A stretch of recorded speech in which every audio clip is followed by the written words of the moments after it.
तो गाइस कैसे हैं आप सब लोग। माफिया हंटर के एपिसोड 02 के साथ हाजिर हूं। तो अगर आप मेरे चैनल के ऊपर नए हैं तो इसका मतलब यह है कि आप पहली एपिसोड देख कर आए हैं, और अगर अभी तक आपने मेरे चैनल को सब्सक्राइब नहीं किया हुआ तो जल्दी से चैनल को सब्सक्राइब कर दे, वीडियो को लाइक और शेयर करना मत भूलिएगा। तो लास्ट एपिसोड के एंड पे हमने देखा था कि वो लड़की जो होती है वो माया राय को वहां पर से धक्का दे देती है, जहां पर आग की पूजा करने वाले लोग भागते हुए आते हैं और आकर उसे पकड़ लेते हैं, जबकि वो उसे खामोश रहने का इशारा भी करती है। ये उसका कोई प्लान होता है। तो इसी के साथ ही नेक्स्ट सीन जो होता है हमें उनके टेंपल का दिखाया जाता है। वो लोग एक बड़ी सी क्लिफ के ऊपर जाकर खड़े हो जाते हैं और उसके नीचे एक बहुत ही गहरी खाई होती है, और उस क्लिफ के ऊपर उन लोगों ने उस लड़की को खड़ा किया होता है। वो लड़की जिसे हमारा किन्नर सॉरी क्या नाम है इसका, राइस ढूंढ रहा होता है। तो यहीं पर टेंपल के बहुत सारे लोगों को भी दिखाते हैं कि वो सभी लोग उस जगह के ऊपर मौजूद होते हैं, क्योंकि वो लोग यहाँ पर इसको एक सेरेमनी कहते हैं, जिंदा लोगों की सैक्रिफाइस देना। तो वहां पर क्लिफ के ऊपर वो लड़की खड़ी होती है और उसके पास वहां पर एक खंजर पड़ा होता है। तो हमारा राय उसके पास आता है और उसे कहता है, क्या तुम ही वो लड़की हो जिसका नाम यूमी है? यहाँ पर स्योंगा ने भेजा है, मैं उसी के साथ यहाँ पर आया हूँ। तो ये बात सुनने के बाद उसे कहती है, क्या मिस स्योंगा सेफ है? क्या वो ठीक है? वो तुम्हारे साथ तो यहाँ पर नहीं है। ये बात सुनने के बाद वो कहता है कि मुझे लगता है कि यही लड़की यूमी है, यानी कि यही वो लड़की फायर वुमन है।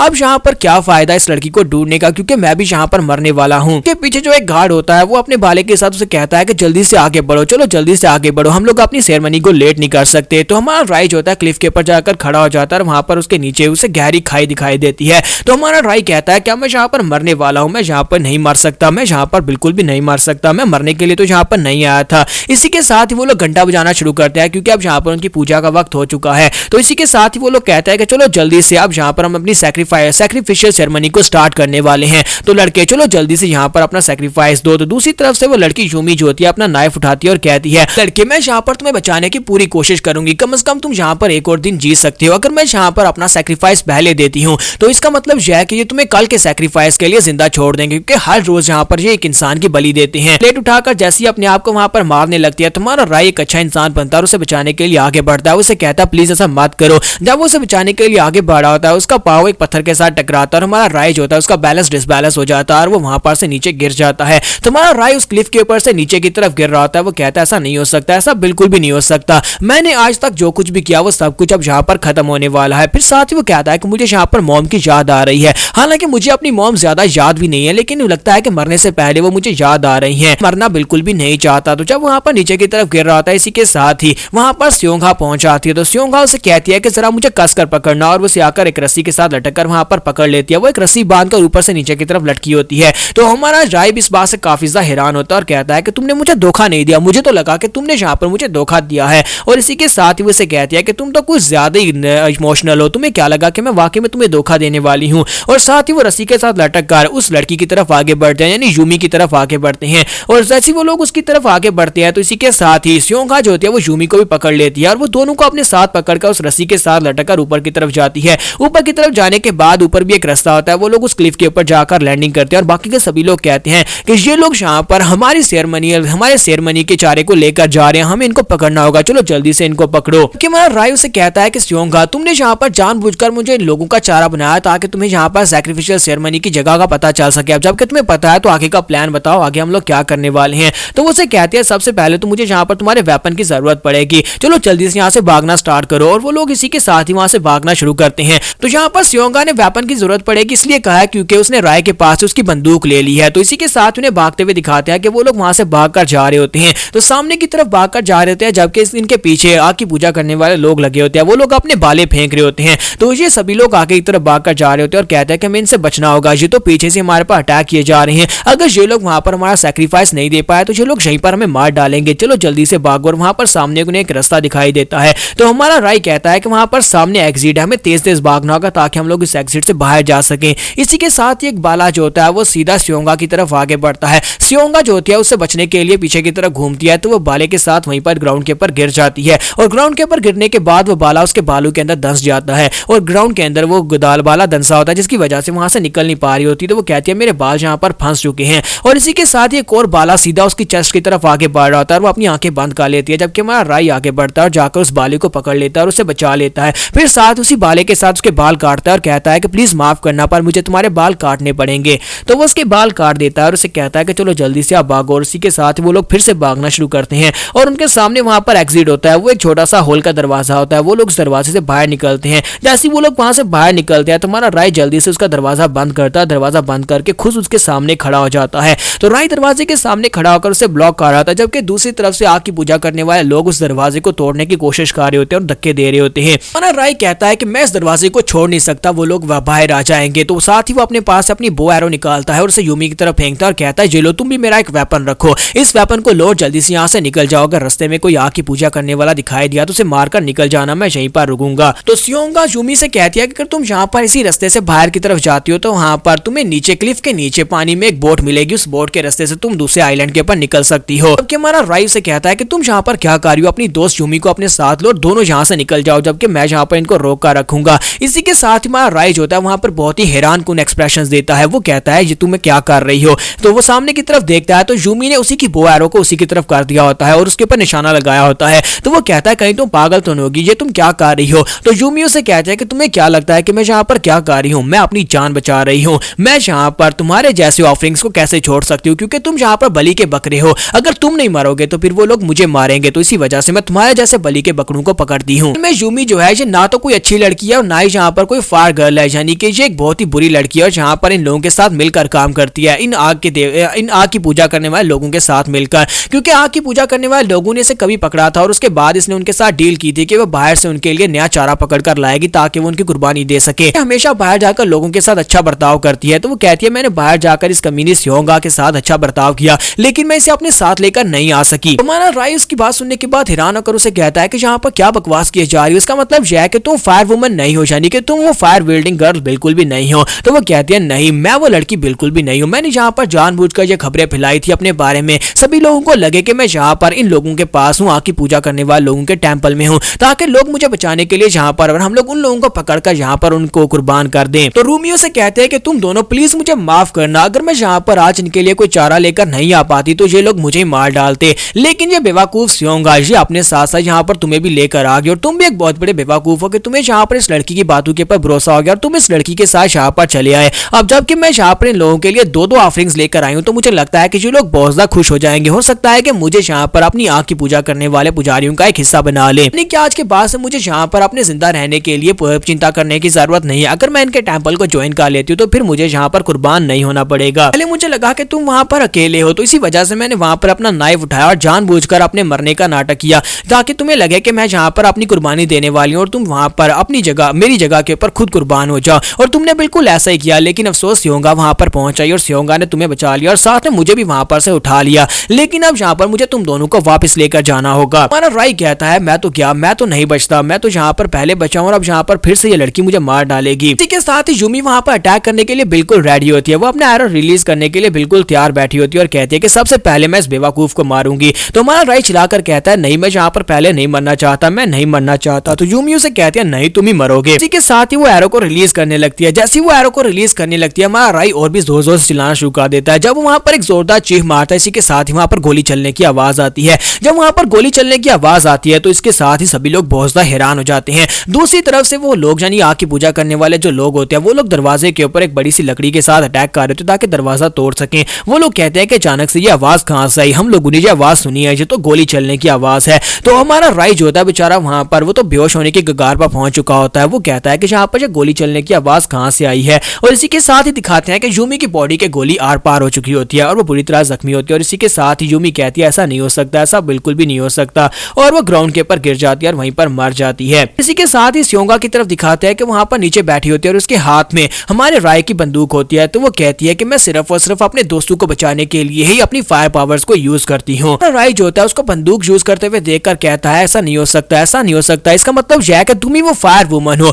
और शुरुआत से तुम यहाँ पर मुझे बेवकूफ बना रही थी, अपनी दोस्त को बचाने का नाटक कर रही थी, बल्कि शुरुआत से तुम ही यहाँ पर आग को यूज कर सकती हो।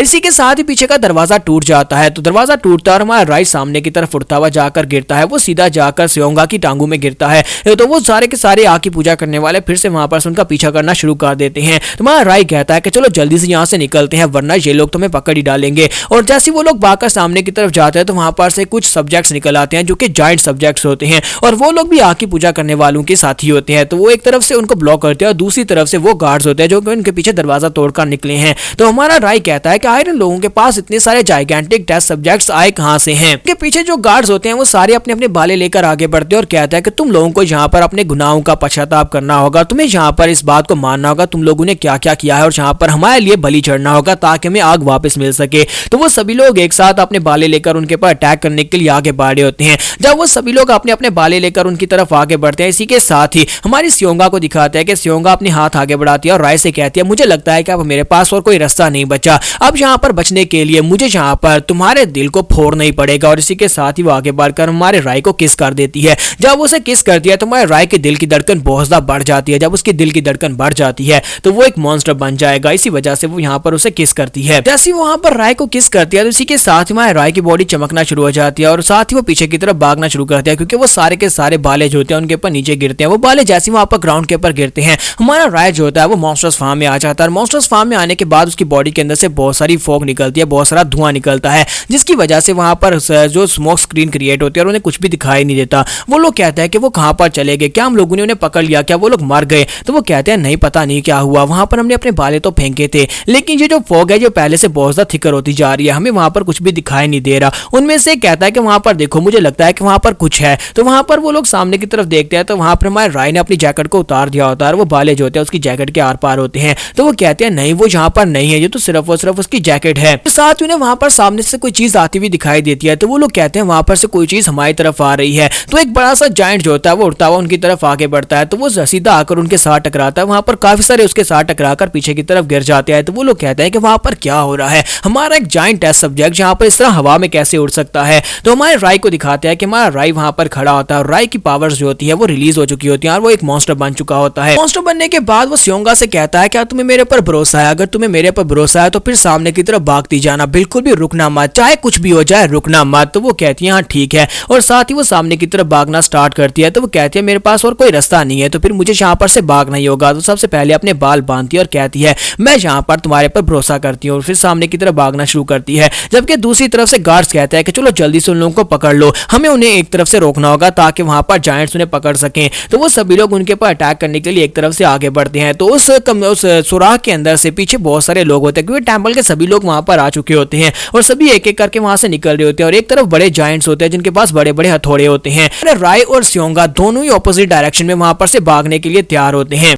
तो स्योंगा जो होती है वो सामने की तरफ भागना स्टार्ट करती है जिस तरफ जायंट्स होते हैं, जबकि दूसरी तरफ से हमारा राय जो होता है वो दूसरे गार्ड्स की तरफ आगे बढ़ता है। दोनों बड़ी तेजी के साथ सामने की तरफ भागते हैं। तो हमारा राय जो होता है क्योंकि अब वो मॉन्स्टर्स फार्म में होता है तो वो जल्दी से ऊपर की तरफ जंप करता है और जाकर सामने वाले कुछ गार्ड्स को किक मारता है। जब वो उनको किक मारता है तो वहां पर गार्ड्स तो साथ में पीछे की तरफ गिरते हैं, साथ ही वो नीचे के पुल को भी तोड़ देता है। तो वहां पर नीचे का पुल टूटने के साथ ही राय जल्दी से जंप करते हुए वापस आ जाता है, वापस उस रास्ते की तरफ जहां पर स्योंगा भागती हुई जा रही होती है। तो स्योंगा कहती है कि चाहे कुछ भी हो जाए, उसने कहा था चाहे कुछ भी हो जाए रुकना मत, तो मैं यहाँ पर रुकूंगी नहीं। तो वो सामने की तरफ भाग रही होती है। सामने से एक बड़ा सा जायंट अपना हथौड़ा उठाकर अपने हथौड़े के साथ से मारने की कोशिश करता है। तो वो कहती है मुझे रुकना नहीं है, हालांकि हथौड़ा उसके सर के बहुत ज्यादा करीब पहुंच जाता है। इसी के साथ ही राय वहां पर पहुंचता है और हथौड़े के नीचे अपना हाथ रखते हुए उस हथौड़े को पकड़कर उस जायंट को उठाकर पटक देता है। तो हमारी जो स्योंगा होती है वो कहती है कि मुझे पता चल गया है कि ये मुझे हर हाल में बचा लेगा, और इसी के साथ ही वो फिर से भागना स्टार्ट करती है। वो रुकती नहीं है और इसी के साथ एक जायंट अपना बड़ा सा हाथ आगे बढ़ाता है ताकि अपने हाथ से उसके सर को पकड़ सके,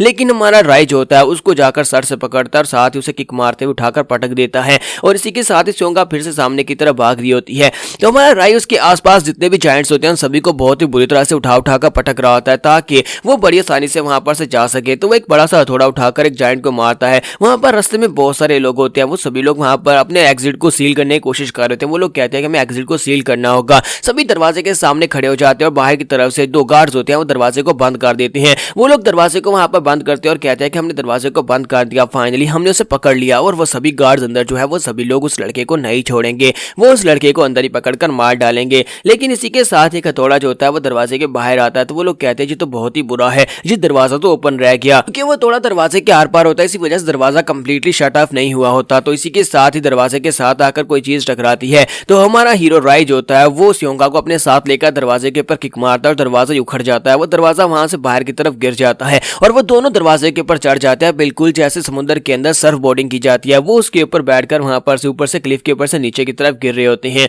तो स्योंगा उसे कहती है कि यहाँ पर इसी हिल के नीचे एक बोट है, हमें उस बोट के रास्ते यहाँ से निकलना होगा। तो हमारा राय उसे कहता है क्या तुम्हें लगता है कि हम लोग यहाँ पर इस बोट के रास्ते निकल पाएंगे? तो स्योंगा उसे कहती है हम लोग इसी बोट के रास्ते निकलेंगे, सबसे पहले हमें उस बोट तक पहुंचना है, जल्दी से मुझे उस बोट तक पहुंचा दो। और इसी के साथ ही वो लोग अपने दरवाजे के साथ ही नीचे लैंडिंग करते हैं। लैंडिंग करने के बाद बोट बोट उनके बिल्कुल सामने होती है। तो सियोंगा जल्दी से जंप करती हुई उस बोट के ऊपर चली जाती है, जबकि हमारा राई जो होता है वो पानी के अंदर उतरता है और बोट को लेकर आगे की तरफ बढ़ता है और कहता है क्या तुम वाकई में जहाँ पर इस बोट के जरिए से टेंपल से निकल पाओगे? क्या तुम्हें लगता है कि ये टेंपल से बोट के जरिए निकलना आसान होगा? तो वो कहती है कि ये सभी के सभी आग की पूजा करने वाले जो लोग होते हैं ये पानी से बहुत ज्यादा डरते हैं। इन्हें लगता है कि आग के गायब होने की वजह पानी है, इसी वजह से वो पानी के करीब नहीं आते। यही मेरा प्लान है कि हम लोग इस बोट के रास्ते यहाँ से निकल जाएंगे, वो लोग पानी में नहीं आएंगे। चलो जल्दी से आप अंदर आ जाओ। तुम्हारा राय भी अंदर आ जाता है और वो भी अंदर आकर बैठ जाता है। दोनों वहां पर बोट को चलाना स्टार्ट करते हैं और दोनों बोट को लेकर वहां पर से आगे की तरफ बढ़े होते हैं। सियोंगा उसे कहती है लेकिन मुझे लगता है कि फिर भी हमें यहाँ पर ऑन गार्ड रहने की जरूरत है, पता नहीं आके वो क्या करने वाले हैं, कुछ ना कुछ तो वो जरूर करेंगे, हमें इतनी आसानी से जाने नहीं देंगे। और इसी के साथ ही राय की पावर्स जो होती है वो वेयर नाप हो रही होती है और वो वहां पर खांस रहा होता है। तो वो उसे कहती है क्या तुम ठीक हो? तुम्हारा राय से कहता है कि हाँ मैं ठीक हूँ, लेकिन मुझे लगता है कि मुझे थोड़ी सी रेस्ट की जरूरत है, रेस्ट के बिना मैं जहाँ पर आगे नहीं बढ़ पाऊंगा। सियोंगा उसे कहती है कि तुम्हें थोड़ी देर और जहाँ पर ऐसी तरह रहना होगा, हम लोग बहुत ही जल्दी यहाँ से निकलने वाले हैं। अगर तुमने यहाँ पर अपनी होश खो दी तो फिर मेरे लिए मुश्किल हो जाएगा तुम्हें यहाँ से लेकर जाना। तुम्हारा राय उसे कहता है क्या तुम मुझे मिल्टिया कैंप में लेकर जा सकती हो? मुझे मिल्टिया कैंप में जाना है, वहाँ पर प्रोफेसर के पास जाते हैं, उसके पास कुछ पिल्स हैं जिससे मैं अपनी इन पावर्स को ड्रॉबैक कर सकता हूँ, साथ ही मैं रेस्ट भी कर सकता हूँ। इसी के साथ उसे वहाँ पर से कुछ आवाज आती है। सियोंगा कहती है कि मुझे कुछ आवाज आ रही है, लगता है कोई चीज हमारी तरफ आगे बढ़ रही है। सियोंगा उसे कहती है कि तुम्हें जहाँ पर किसी चीज को मजबूती से पकड़ना होगा, कोई चीज इसी तरफ आ रही है। और इसी के साथ ही वहाँ पर एक बड़ा सा एरो होता है, क्योंकि उन लोगों ने कासल के ऊपर से एक बड़े से एरो को थ्रो किया होता है और वो सीधा आकर हमारे राय की बॉडी के अंदर धंस जाता है। राय उठता हुआ पानी के अंदर गिर जाता है। तो सियोंगा चिल्लाकर कहती है राय राय ऐसा नहीं हो सकता, और राय पानी के अंदर उस एरो के साथ ग्राउंड के अंदर पानी के अंदर डूब जाता है। तो राय जो होता है वो खून उसका बह रहा होता है और इसी के साथ ही वो पानी के अंदर डूब जाता है। तो इसके बाद जो नेक्स्ट सीन होता है हमें एक छोटे आइलैंड का दिखाया जाता है। एक छोटे आइलैंड के ऊपर एक कश्ती दिखाता है कि वो लोग उस आइलैंड के ऊपर पहुंच चुके होते हैं और वहीं पर एक लिफ्ट के ऊपर बैठकर उसने आग जलाई होती है। तो हमारे राय को भी उठाकर वहीं पर ले आती है, तो उसके जख्म खुद बहुत वहां पर हील हो रही होती हैं। तो हमारी सियोंगा वहीं पर आग जलाकर बैठी होती है और साथ ही सोच रही होती है कि अब यहाँ पर क्या होने वाला है। राय अभी तक होश में नहीं आया होता और इसी के साथ ही वहां पर उसे आवाज आती है। दो लोग वहां पर निकल आते हैं। तो मिल्टिया कैंप का प्रोफेसर अपने सोल्जर के साथ वहां पर आता है। वो लोग आग को देखते हैं और देखने के बाद बहुत ज्यादा हैरान हो जाते हैं। प्रोफेसर कहता है ये तो असली की आग है। फिर साथ ही वो कहता है कि जंग मीसा आपको डरने की जरूरत नहीं है, प्लीज माफ करना, हमने तुम्हें यहाँ पर डरा दिया। हम लोग यहाँ पर तुम्हें मारने के लिए नहीं आए, ना ही जहाँ पर तुम्हारे दुश्मन हैं। मैं मिल्टिया कैंप का लीडर हूँ, तुम्हें इस लड़के ने मेरे बारे में बताया होगा, मैं ही इसका प्रोफेसर हूँ, मैं यहाँ पर इसी को वापस लेने के लिए आया हूँ, तुम्हें ज्यादा परेशान होने की जरूरत नहीं है। तो हमारी सियोंगा भी उसके सामने उठकर खड़ी हो जाती है। तो प्रोफेसर उसे कहते हैं कि यहाँ पर ये जगह बहुत ज्यादा खतरनाक है, चलो हमारे साथ वापस चलो, हम तुम्हें स्कॉट बैक करते हैं, अपने मिल्टिया कैंप में लेकर चलते हैं। मिल्टिया कैंप में जाने के बाद मैं तुम्हें बाकी की सारी बातें बताऊंगा। तो हमारी सियोंगा अपने पास से ब्लेड निकाल लेती है और कहती है कि बकवास बंद करो, तुम यहाँ पर बकवास कर रहे हो, ये बात तो मुझे अच्छी तरह से पता है। ये देखने के बाद प्रोफेसर भी काफी हैरान होता है। तो सियोंगा उसे कहती है क्या तुम्हें लगता है कि मुझे इस बारे में नहीं पता कि तुम लोग यहाँ पर क्या करना चाहते हो? तुम लोग यहाँ पर मेरी फायर पावर्स को यूज करके अपने वेपन्स बनाना चाहते हो, तुम लोग दोबारा से अपने वेपन्स और अपने मिसाइल्स को एक्टिवेट करना चाहते हो, जिसके बाद आके तुम दुनिया के ऊपर कब्जा कर सको। ये बात तो मुझे तुम्हारे बारे में बहुत ही जल्दी पता चल गई थी कि तुम्हारा मिल्टिया कैंप जो है वो कोई अच्छे लोगों का नहीं है, बल्कि मिल्टिया कैंप बिल्कुल माफिया की तरह ही है, तुम लोग माफिया से किसी भी लिहाज से कम नहीं हो। तो ये बात सुनने के बाद प्रोफेसर कहती है कि अब जबकि यहाँ पर तुम्हें सब कुछ पता ही है तो फिर मैं कोई बात नहीं छुपाऊंगा। इसी के साथ ही प्रोफेसर का चेहरा भी वहाँ पर डेविलिश हो जाता है और प्रोफेसर वहाँ पर बिल्कुल वाकई में बुरे इंसान होते हैं। तो वो उसे कहता है कि अब जबकि तुम्हें यहाँ पर इस बारे में पता है और तुम यहाँ पर चुपचाप मेरे साथ चलने को तैयार हो, तो फिर मैं यहाँ पर तुम्हें बड़ी आसान मौत दूंगा। उम्मीद करता हूँ कि तुम मेरे साथ मिलकर काम करने को तैयार होगी, वरना हम जबरदस्ती भी तुमसे ये करवा सकते हैं। एक बार हम तुम्हारी पावर्स के साथ यहाँ पर अपने वेपन्स को एक्टिवेट कर ले, उसके बाद वो सभी लोग जो कि मेरी तरफ बहुत ही कम मांगते थे, जिन लोगों ने मुझे कम मांगा और जिन लोगों ने मुझे टॉप जोन से निकाला था, उन सभी लोगों को जाकर मैं बता दूंगा